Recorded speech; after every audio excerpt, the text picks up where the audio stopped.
चलिए अब हम मेथड 2 का सम एग्जांपल देखते हैं। फर्स्ट एग्जांपल हम देखेंगे कि कैसे हम फोर्थ जो स्टेटमेंट था, हमारा फोर्थ जो स्टेप था, उसे कैसे हम यूज में ले सकते हैं। इसलिए हमारा फर्स्ट एग्जांपल को linearly dependent and independent define करने के लिए बोला है। इसके साथ साथ रिलेशन हमको देने के लिए बोला है, किसके बीच में जो वेक्टर्स दिया गया है उनके बीच में रिलेशन डिफाइन करने के लिए दिया गया है। चलिए अब इसको देखते हैं, how to find. Our first step is, हमको क्या फॉर्म करना है ना, गिवन वेक्टर को लेके हमें एक मैट्रिक्स फॉर्म करना है।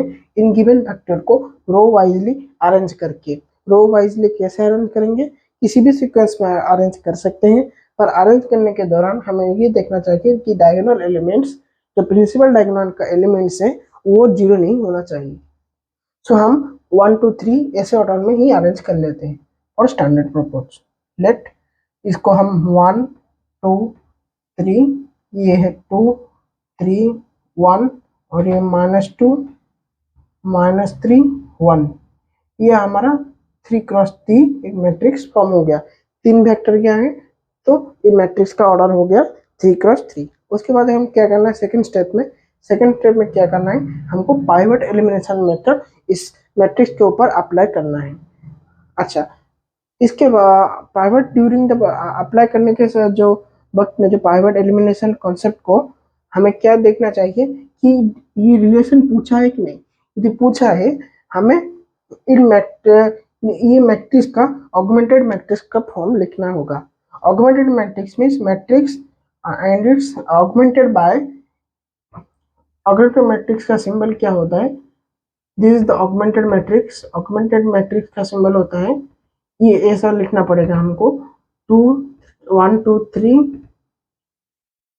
2 3 1 -2 -3 1।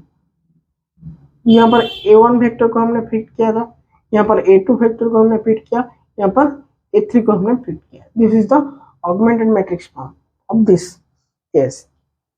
हमको ये क्या क्यों लिखना पड़ रहा है, लिखना पड़ रहा है क्योंकि जब भी हम ऑपरेशन अप्लाई करेंगे यहाँ पर एलिमिनेशन के लिए, तो वही ऑपरेशन इन वेक्टर के फॉर्म में हमको रिप्रेजेंट मिल जाए, इसीलिए हम इस वेक्टर के फॉर्म को ऑगमेंटेड पार्ट में लिख रहे हैं। ऑगमेंटेड मैट्रिक्स आपका आगे आएगा, हम उसके शायद रैंक फाइंड करने के टाइम, रैंक नहीं, जब भी जो सिस्टम ऑफ लीनियर इक्वेशन आएगा उनमें हम ऑगमेंटेड मैट्रिक्स को फॉर्म में लिखेंगे अच्छे से। यहाँ पर सिर्फ इतना याद रखो कि मैट्रिक्स है, इसके जो मैट्रिक्स को जो भी वेक्टर्स इसमें यूज हुए हैं, जो भी रो वाइज, इसे हम एक स्लैश के बाद लिखते हैं, इसको हम ऑगमेंटेड फॉर्म कहते हैं। ठीक है, इसको इसका सिमुलेशन है ऐसे होता है। Okay, augmented. तो ये रहा मैट्रिक्स। अब हमको क्या करना है, एलिमिनेशन, पाइवट एलिमिनेशन कैसे अप्लाई करेंगे देखो। हमको हम डायगोनल, हम ऐसा कह सकते हैं कि फर्स्ट डायगोनल को पहले पाइवट एलिमेंट लो, फिर सेकंड डायगोनल को पाइवट एलिमेंट लो, थर्ड डायगोनल एलिमेंट को पाइवट एलिमेंट लो, इस तरह बोल सकते हैं। या फिर first element of first row बोल सकते हैं, second element of second row बोल सकते हैं, third element of third row बोल सकते हैं। तो हम first element of first row को हम पाइवट एलिमेंट के तरह ट्रीट करेंगे। ट्रीट करने से हमारा फर्स्ट रो पाइवट रो हो गया। पाइवट रो होने के बाद हम क्या करेंगे, तो जो पाइवट एलिमेंट है उसके नीचे जो नंबर्स आ रहे हैं उसको हम एलिमिनेट करना यानी जीरो बनाना चाहेंगे। जिसे कैसे बनाएंगे, by applying row operation. Row operation किस फॉर्म में अप्लाई करेंगे ना, चेंजिंग रो। यहाँ पर suppose we want to change, पहले हम रो 2 को चेंज करेंगे। चेंजिंग रो क्या हो गया हमारा, row 2 R2 and changing row equal to, changing row हम किस फॉर्म में चेंज करेंगे, changing row minus augmented changing row minus element below the pivot element in the changing row. क्या है, 2 है, 2 and upon the pivot element 1 into pivot row. Pivot row क्या कौन सा है, हमारा R1 है। Similarly for if you want to eliminate and we want to eliminate -2 also, then the changing row will be our R3 equal to R3 minus 2 upon 1 R3। ये -2 हो गया R3 plus 2 R3 R1, ये R1 होगा, sorry R3 plus 2 R1। इस ये दो operation हमें इस मैट्रिक्स के ऊपर पहले परफॉर्म करना है। तो क्या होगा हमारा, ये ऑपरेशन करने के बाद पहला जैसे तैसे पहला सेम रह जाएगा 1 2 3 ऑगमेंटेड बाय A1। R2 क्या हो जाएगा, इसको आपको कंफ्यूजन लगेगा, सिंपली लिख देता हूँ इरेज करके 2R1 2R1। R2 का हम क्या करना है, 2R1 के फॉर्म में चेंज करना है। 2 इंटू 2 माइनस 2 इंटू 1 2, यानी ये 0 हो गया।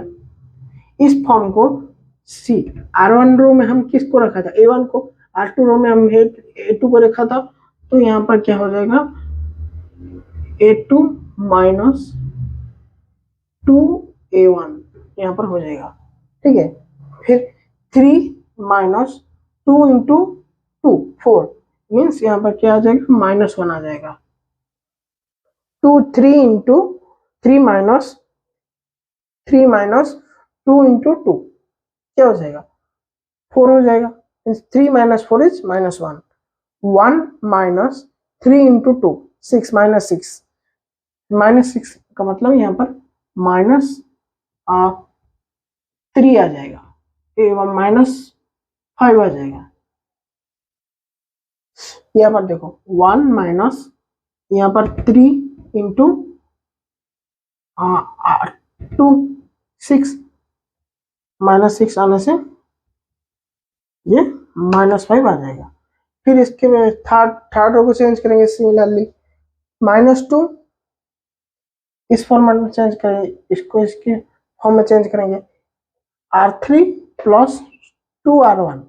R3 में -2 है into 2 into 1 means 0, -3 plus 2R1 means 4, कितना हो गया 1 हो गया।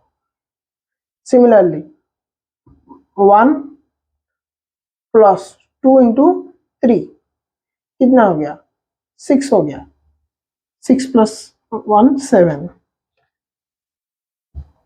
हो गया, ठीक है। अब इसका क्या करेंगे, यहाँ पर जो R3 को हमने A3 कंसीडर किया था और R1 को हम A1, इसलिए हम यहाँ पर लिखेंगे A3 प्लस 2A1।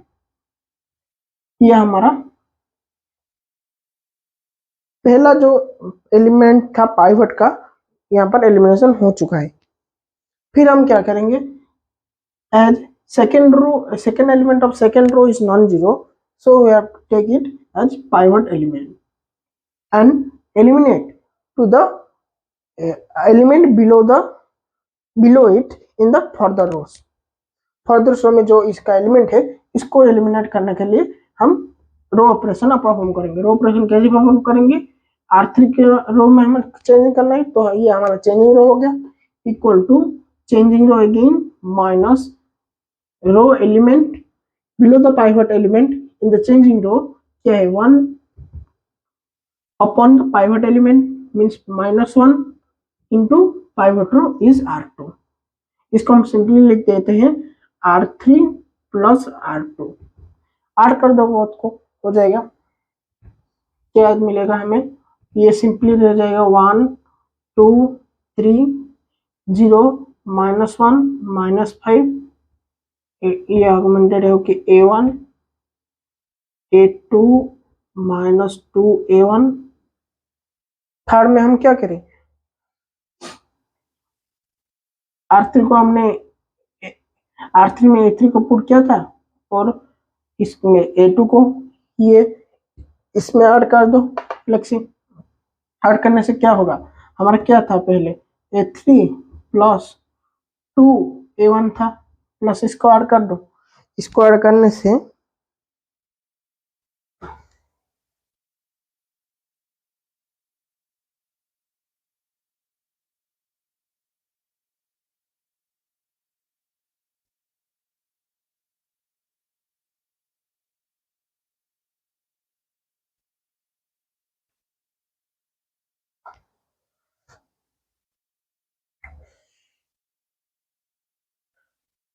ये हो गया 2a3, ये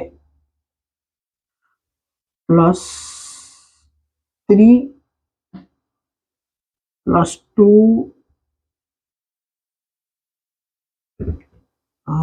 2a3 प्लस 3a2, ये हमारा हो गया।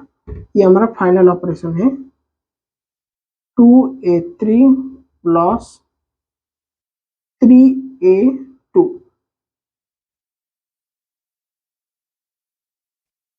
तो ये हमारा क्या आ गया,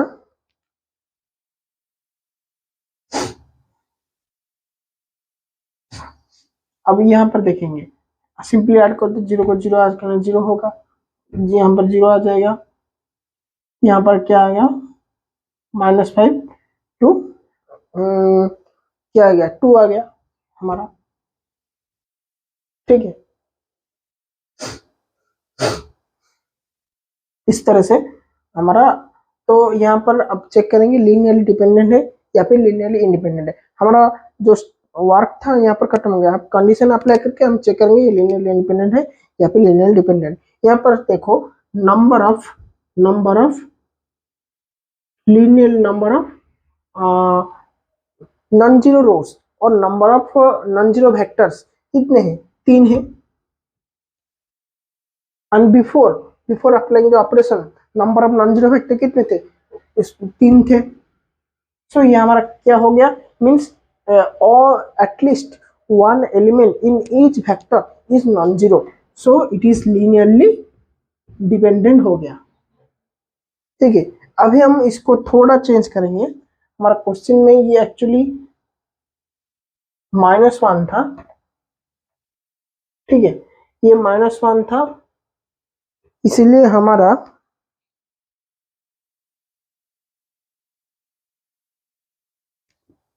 ये हमारा R2 माइनस 2R1 में रहेगा। ये R3 में थोड़ा चेंज रहेगा, R3 प्लस 2R1 हो जाएगा, R3 प्लस 2R1। हाँ यहाँ पर भी है ठीक से। हाँ R3 प्लस 2R1 होने से क्या होगा, देखो ये जो कंपोनेंट है ये जीरो हो जाएगा, ठीक है, ये जीरो निकल आएगा।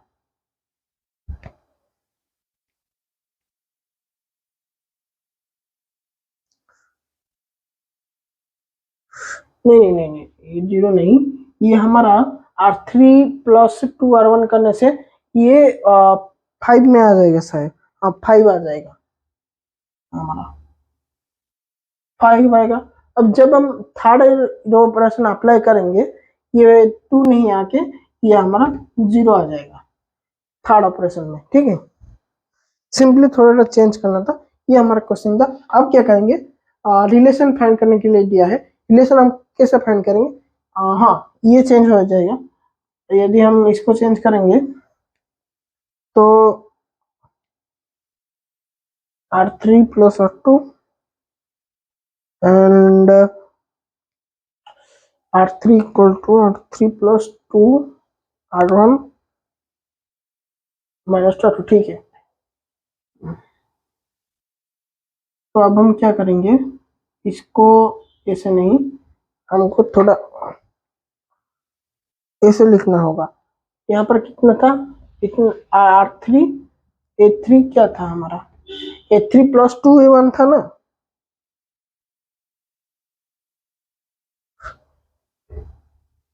A3 प्लस 2A1 था।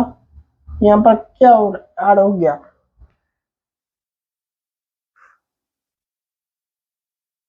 A3 हाँ ये A3 टू A1 था, ठीक है। तो यहाँ पर ऐड हो गया क्या 2A3, नहीं 2A3 नहीं, ये वाला ऐड हो गया, ये A3 प्लस A2 ऐड हो गया हमारा, ठीक है ना।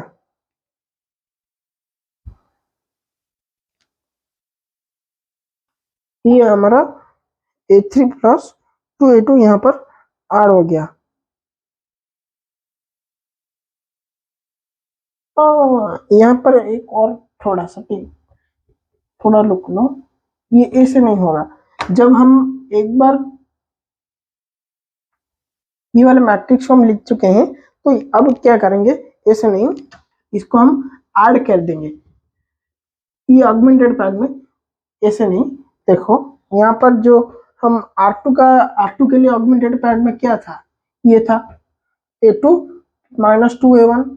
जब हम इन दोनों रो को ऐड कर रहे हैं, उन दोनों का ऑगमेंटेड पार्ट भी ऐड हो जाएगा, तो हमें अलग से ये लिखने की जरूरत नहीं। ऑगमेंटेड पार्ट था, यहाँ पर ऑगमेंटेड पार्ट क्या था, A1 A2 A3 था।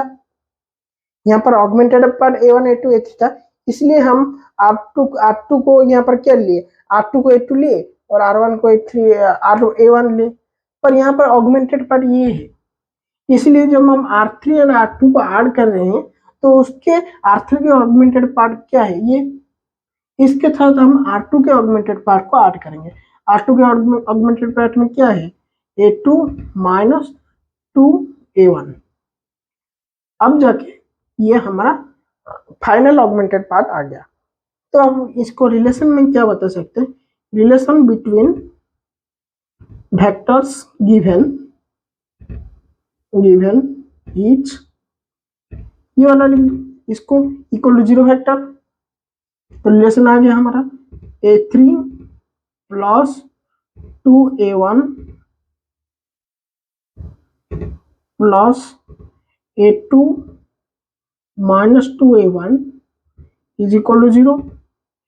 2A1 कैंसल हो जाएगा आपस में, तो हमारा क्या रह गया, A3 plus A2 is equal to 0। ये हमारा हो गया रिलेशन।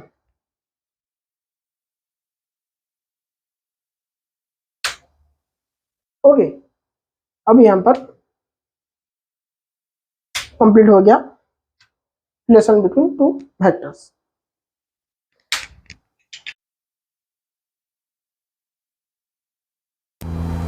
चलिए अब हम इसका सेकंड नंबर एग्जांपल को देखते हैं, कैसे हम इसे परफॉर्म कर सकते हैं। फर्स्ट स्टेप में जब पहले वाले एग्जांपल की तरह ही इसे करेंगे। फर्स्ट वाला स्टेप हमें मैट्रिक्स को फॉर्म करना होगा by arranging this given vectors in row wise, okay, so that the diagonal element must not be 0। Arrange हो गया। इसके बाद क्या करेंगे, first row first element is non zero, so take it that pivot element, then eliminate the element below this element in the further rows, like R2 is equal to R2 minus 2 R1 and R3 is equal to R3 minus 3 R1।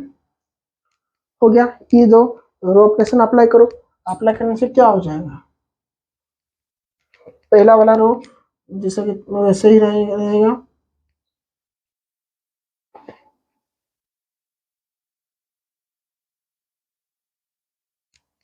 ठीक है, पहला वाला रो क्या है, 1 2 2 3। ये R2 कैसे change होगा, R2 minus 2 R1, 2 minus 2 0, 3 minus 4 minus 1, 1 minus 6 is minus 5। Similarly नीचे वाला रो कैसे चेंज होगा, R3 minus 3 R1, 3 minus 3 0, 1 minus 6 क्या होगा, minus 5 obviously, then 2 minus 6, 2 minus 9, 2 minus 9 क्या होगा, माइनस 7 होगा, माइनस 7 आ जाएगा। ठीक है, इस तरह से मैट्रिक्स हमारा दोबारा फॉर्म हो जाएगा। फिर अब हम क्या करेंगे, यहाँ पर सिंप्लिसिटी के लिए माइनस हम मल्टीप्लाई कर सकते हैं या फिर इस तरह भी रख सकते हैं। तो अब क्या होगा, take second element as pivot, take a second element pivot and try to eliminate the element below it in the further rows। Further row क्या है, ये रो नंबर 3 है, तो row number 3 can change, row number 3 is equal to R3 minus C -5 upon -1, pivot element क्या हो जाएगा, +5 ही हो जाएगा, तो इसे हम +5 ही लिखेंगे, +5 R2। अप्लाई करो इसको, क्या आ जाएगा, फर्स्ट रो जैसा ही तैसा रहे, जैसा से वैसा ही रहेगा, फिर सेकंड रो भी वैसा ही रहेगा, 0 -1 -5। ये थर्ड रो चेंज हो जाएगा। थर्ड रो कैसे चेंज होगा, R3 -5 R2, 0 -0 इज 0, -5 -5 इंटू -1, ये क्या हो जाएगा, +5 हो जाएगा, +5 होने से ये 0 हो जाएगा। सिमिलरली -7 -5 इंटू R2, R2 में क्या है, अगेन -5 है, क्या हो जाएगा, +25 -7 कितना आ जाएगा, 18 है ना, 18 है ना, ठीक। ये हमारा फाइनल स्टेप तक हम पहुंच चुके हैं। अब हमें क्या करना है कि linearly independent and dependent condition जो आपको मैंने पहले बताया था, इसको हम अप्लाई करके चेक करेंगे कि ये लीनियरली डिपेंडेंट है या फिर इंडिपेंडेंट है। See here the number of non zero vectors और number of non zero row कितना है, 3 है आफ्टर ऑपरेशन, एंड पहले कितना था, पहले भी 3 था, सो इस ये भी होगा लीनियरली डिपेंडेंट हमारा, ठीक है, लीनियरली डिपेंडेंट होगा, क्योंकि इसके सभी वेक्टर्स में at least one element is non zero, so all vectors are non zero. ये हमारा सेकंड एग्जांपल हो गया। अब चलिए हम देखेंगे लीनियरली डिपेंडेंट इंडिपेंडेंट का एग्जांपल नंबर 3। एग्जांपल नंबर 3 मैंने पहले से ही इसका आंसर बोर्ड में लिख के रख दिया है, क्योंकि इसका आंसर थोड़ा कॉम्प्लेक्स है जो कि फ्रैक्शन में आएगा, इसीलिए मैंने इसको कैलकुलेट करके पहले से ही रख दिया है, क्योंकि इसका टाइम आपको टाइम सेविंग भी होगा और समझने में भी अच्छा होगा। आप इसको खुद घर में ट्राई करना, मैं सिर्फ इसको एक्सप्लेन कर देता हूँ यहाँ पर, ठीक है। तो हमारा क्वेश्चन क्या गया, यहाँ पर जो मैट्रिक्स दिया गया उसको मैट्रिक्स को रिड्यूस करके और मैट्रिक्स को हम अरेंज करके पहले से ही दे चुके हैं। जो मैट्रिक्स ए हमारा है, ए मैट्रिक्स क्या है हमारा, 3 4 7 2 0 3 8 2 3 5 5 6, ये हमारा मैट्रिक्स ए है, जो कि हमारा किस ऑर्डर का, ये स्क्वायर मैट्रिक्स नहीं है, ये रेक्टेंगुलर मैट्रिक्स है, जो कि है ऑर्डर 4x3 के ऑर्डर के है। देखो यहाँ पर हम डायगोनल मैट्रिक्स जो मैंने पहले बोला था, इसको कंसिडर नहीं कर सकते, डायगोनल एलिमेंट को पाइवट नहीं ले सकते हैं, क्योंकि यहाँ पर सफल थोड़ा डायगोनल कब बोल सकते हैं हम, जब भी कि वो एक मैट्रिक्स एक स्क्वायर मैट्रिक्स होगा, तभी हम इसके डायगोनल को कंसिडर कर सकते हैं, पर ये एक रेक्टेंगुलर मैट्रिक्स है, इसीलिए हम इसको कैसे कंसिडर करेंगे, पाइवट ना, first row first element is pivot, second row second element is pivot, third row third element is pivot, fourth row fourth element is pivot। यहाँ पर फोर्थ एलिमेंट नहीं है, इसलिए थर्ड रो थर्ड एलिमेंट तक pivot आएगा, उसके बाद pivot हमारा स्टॉप हो जाएगा, क्योंकि अगर हम फोर्थ रो फोर्थ एलिमेंट यदि होगा भी, इसके फर्दर में कोई दूसरा रो नहीं है, इसीलिए फोर्थ रो फोर्थ एलिमेंट को हम पाइवट कंसिडर नहीं कर सकते, ठीक है।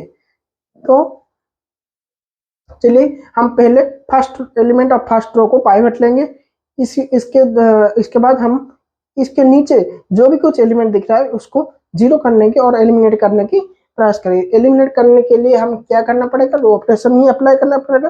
रो ऑपरेशन किस फॉर्म में अप्लाई करेंगे, यहाँ पर हम पहले रो 2 को चेंज करना चाहेंगे, row 2 our changing row is equal to और tends to changing row changes to R2 change to R2 minus 2 by 3 R1, similarly R3 changes to R3 minus 8 by 3 R1. Similarly, R4 changes to R4 minus 5 by 3 R1. अब हम इसको calculate करेंगे, वो इतना आएगा। यहाँ पर हम सिंप्लीफिकेशन के लिए यहाँ पर देखिए हर एक मैट्रिक्स और रो में क्या है 3 डिवाइड हो गए हैं। यदि हम 3 को मल्टीप्लाई कर दें तो फ्रैक्शन में नहीं आएगा, वो सिंपली नेचुरल नंबर में इंटीजर में आ जाएगा। ठीक है, तो हम 3 को मल्टीप्लाई कर देंगे with row R2 R3 and R4 के रो को हम 3 से मल्टीप्लाई कर देंगे। यही ऑपरेशन मैंने यहाँ पर लिखा था। तो हमारा मैट्रिक्स कैसे बन जाएगा, इस फॉर्म में रिड्यूस होकर आ जाएगा। अब हमें क्या करना है, आगे second row second element of second row is non zero, then take it is pivot element and eliminate this -26 and -5। इसको एलिमिनेट करने से क्या होगा, कैसे एलिमिनेट करेंगे, यहाँ पर R3 पहले हम R3 को चेंज करेंगे, R3 changes to R3 minus, यहाँ पर देखो माइनस है, यहाँ पर भी माइनस है, सो माइनस माइनस कैंसिल हो गया। तो सिंपली हम लिख सकते हैं 26/8 R2। और यहाँ पर नीचे में फिर R4 को चेंज करेंगे।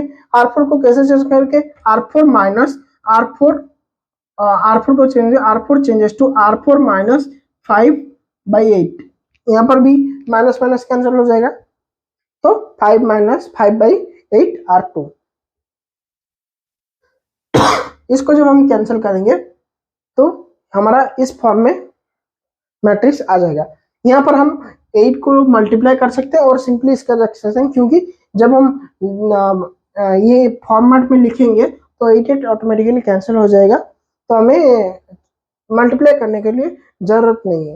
यहाँ पर भी वैसे कर सकते थे पर एक्स्ट्रा स्टेप में लिख दिया। ओके, तो यहाँ पर कैसा होगा, सी हमें दिस को पाइवट एलिमेंट कंसिडर करना है।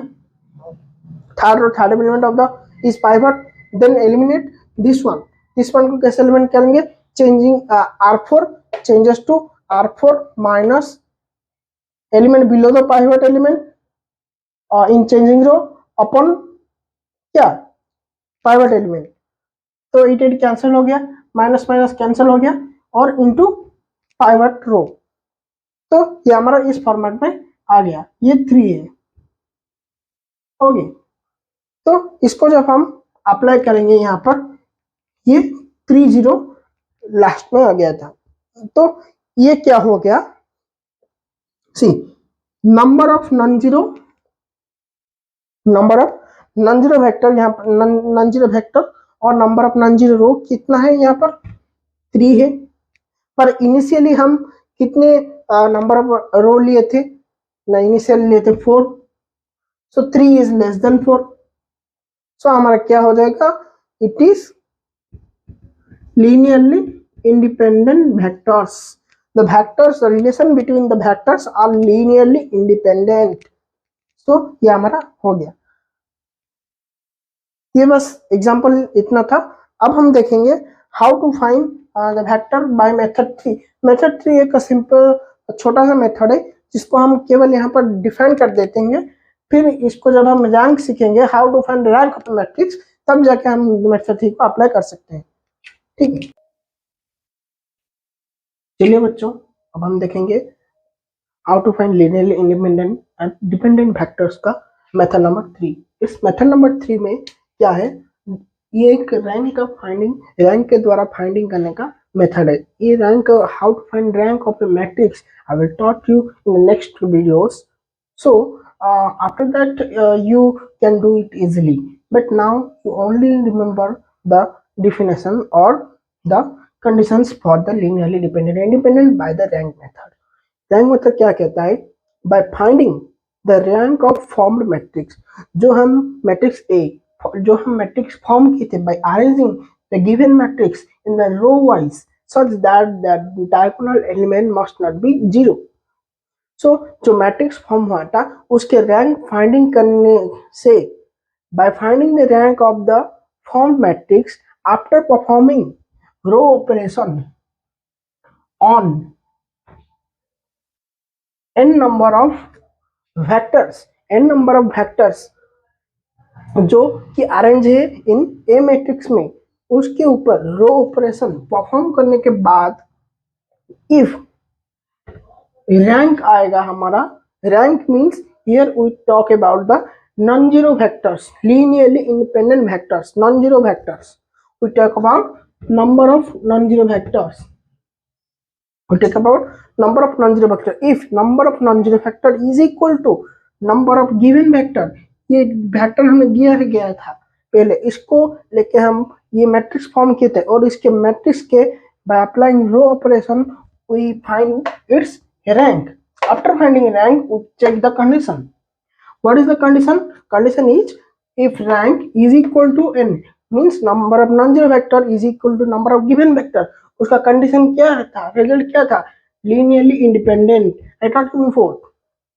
And in case of rank is less than n, means number of non zero vectors is less than number of vector, number of non zero vector is less than number of vector, then क्या होगा, means matrix में कभी कहीं पर भी एक vector completely zero होगा. Completely zero होने से इसका कंडीशन क्या है, लीनियरली इंडिपेंडेंट.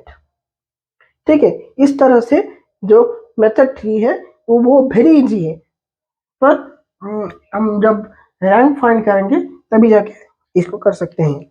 आज के लिए बस इतना ही. अगले वीडियो में हम पढ़ेंगे how to find rank of a matrix. ठीक है, थैंक यू वेरी मच. जय हिंद, जय भारत.